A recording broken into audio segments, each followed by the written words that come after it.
யாராச்சும் பூ வாங்கி சாமிக்கு வைக்க போறேன்னு சொல்லிட்டு சாமிக்கு வச்சுட்டு சாமிக்கு தாங்க வச்சேன் காசு தருமா அப்படின்னு கேளுங்க. அப்படின்னா கேட்க லைக் பண்ணுங்க, சப்ஸ்கிரைப் பண்ணுங்க, வாங்க போலாம். நான் வந்து பூ வாங்கிட்டு போய் சாமிக்கு கொடுக்குறோம். என்னத்தையாவது பேசி கீசி அப்படியே நம்ம கிளம்புறோம்.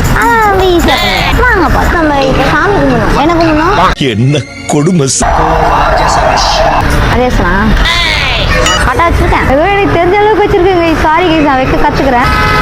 கேட்குறாங்க நம்ம கலாச்சாரம் இப்போ அவங்க கலாய்ப்பாங்க. பூக்காசா உங்களுக்கு அர்ச்சனை பண்ணி கொடுத்தேன்ல. போனியா? ஆமா, பூ வாங்கி சாமிகிட்ட கொடுத்துறேன். சாமிகிட்ட கொடுத்துறேன். ஒரு நாளைக்கு ஒன்னா